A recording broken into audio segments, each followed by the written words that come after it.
Hello मेरे प्रिय विद्यार्थियों, आप सभी का स्वागत है हमारे इस YouTube चैनल पर। तो देखो फिर आपके लिए एक बड़ी खुशखबरी। आज हिंदी का जो आपका 2026 को 19 तारीख को पेपर होगा वो आ चुका है और खूब वायरल हो रहा है। तो जल्दी से जल्दी वीडियो को देख लीजिए और वीडियो को अच्छी लगे तो लाइक कीजिए, चैनल को सब्सक्राइब कीजिए और अपने दोस्तों को शेयर कीजिए। तो जैसा कि आप देख पा रहे हो, माध्यमिक परीक्षा 2026 पेपर हिंदी का है और कितने घंटे का होगा? 3 घंटे 15 मिनट का होगा। कितने का होगा? 3 घंटे 15 मिनट का होगा। आगे देखते हैं। आपको परीक्षा के निर्देश आपको याद रखने हैं।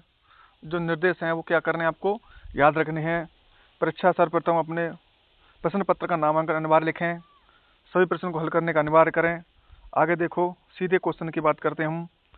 ये सबसे पहला क्वेश्चन आपका जो होगा वो होगा, आप पठ्य गद्यांश के प्रश्नों को उत्तर दीजिए। आप पढ़ लीजिए, मैंने तो पढ़ लिया है और टिक भी लगा लिए हैं। तो उपयुक्त गद्यांश का उचित शीर्षक है भय। इसमें यानी भय के बारे में बताया गया है। दूसरा, एक देश को दूसरे देश से भय का कारण हो गया, क्या हो गया? स्थायी। इसमें क्या हो जाएगा? स्थायी। सबल और निर्बल देशों के बीच अनवर्तन चल रही है, शोषण की प्रतिक्रिया। क्या चल रही है? शोषण की प्रतिक्रिया। छात्रवृत्ति किस प्रकार वृत्ति से भिन्न है? तो क्या है उसका? बाणगृहति से। किससे है? बाणगृहति से है। आगे देखिए, उच्च और पवित्र आदर्श के लिए किसकी प्रतिष्ठा आवश्यक है? तो किसकी है? छात्र संघ की आवश्यकता है। किसकी है? छात्र संघ की आवश्यकता। दूसरा क्वेश्चन की बात करूं, यह भी आपका अपठित गद्यांश होगा और ये अथवा में होंगे, या तो इसे कर लो या उसे कर लो। उपयुक्त गद्यांश का शीर्षक है बचपन। क्या है? बचपन। कवित्री के अनुसार चिंता का चक्कर जीवन में कैसा है? भार। कैसा है? भार। आगे देखिए, निर्मल शब्द का अर्थ है, तो निर्मल का शब्द का अर्थ है पवित्र। क्या है? पवित्र। उपयुक्त काव्यांश में संताप मिटाने वाला है, वो क्या है? बचपन। क्या है? बचपन। नंदनवंशी क्या फूल उठी? कुटिया। क्या है? कुटिया। मैं क्यों लिखता हूँ? पाठ के लेखक का विशाखा वर्णन किया है। किसने किया है? तो वो है हिरोशिमा के परमाणु विस्फोट का। किसका है? हिरोशिमा परमाणु विस्फोट का।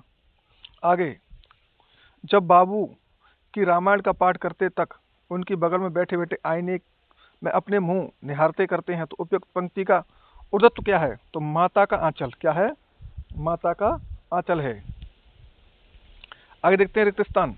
आगे क्या है इसके? रिक्त स्थान। प्राय गुण दोष अवस्था व्यापार अमूर्त भाव तथा क्रिया किस संज्ञा के अंतर्गत आती हैं? तो ये आती हैं भाववाचक संज्ञा के अंतर्गत। किसके आती हैं? भाववाचक संज्ञा के अंतर्गत। ऐसे सर्वनाम जिनका प्रयोग वक्ता या लेखक स्वयं के लिए करते हैं वो आपके निजवाचक सर्वनाम कहलाते हैं। कौन से कहलाते हैं? निजवाचक।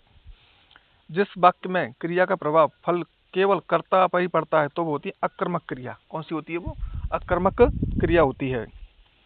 प्रमाणवाचक विशेषण कितने उपभेद होते हैं? 2। हिंदी में मुख्यतः 3 प्रकार के उपस्रव हैं, 22 नहीं, 3 प्रकार के। कितने हैं? 3 प्रकार के। क्या है? उपस्रव हैं 3 प्रकार के। ठीक है। वे प्रत्यय जो धातु अथवा क्रिया के अंत में लगकर नए शब्दों की रचना करते हैं उन्हें हम कृत्य प्रत्यय बोलते हैं। क्या बोलते हैं? कृत्य प्रत्यय बोलते हैं। अब आगे बात की जाए तो आगे देखिए, तीसरा क्वेश्चन। ये आपके पाठ से क्वेश्चन लिए गए हैं, ग्रामर से लिए गए हैं, व्याकरण से लिए गए हैं। और पहला क्वेश्चन क्या है? यण संधि को उदाहरण से समझाइए। हमें यण संधि को उदाहरण से समझाना है। द्वंद्व व द्वंद्व समास के अंतर में लिखिए, द्वंद्व और द्वंद्व समास का अंतर लिखिए। कीचड़ उछालना मुहावरे का अर्थ दीजिए। ठीक है, ये आपका किससे लिया गया है?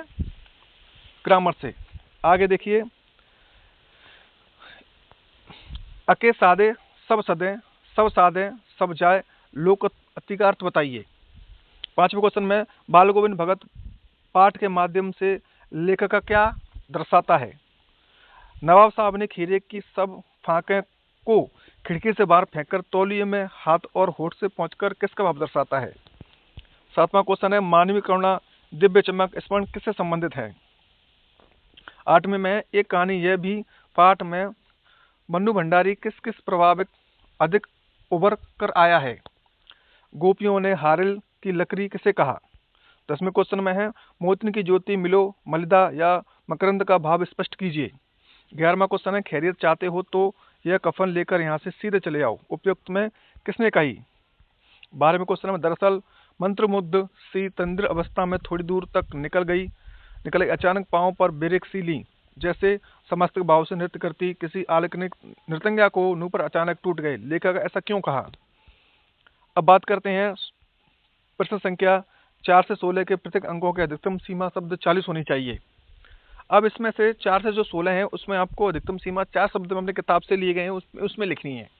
जैसे एक क्वेश्चन है, कैप्टन ने नेताजी की मूर्ति पर चश्मा क्यों लगाया? ये क्वेश्चन आपके पाठ से लिए गया, आप समझ जाना कहाँ से। आप इनके स्क्रीनशॉट ले लो, अब याद कर लो जल्दी से जल्दी। भगत का निर्णय अटल था, तू जा, नहीं तो मैं ही इस घर को छोड़कर चल दूंगा। बाल गोविंद भगत ने ऐसा क्यों कहा? लेखक की गाड़ी में बैठने पर नवाब साहब ने प्रतिक्रिया की, लखनऊ अंदाज पाठ के आधार पर लिखिए। फादर काबिल बुल के व्यक्तिगत की कोई 2 विशेषता बताइए। गोपियों को अनुभव का संदेश पसंद क्यों नहीं आया?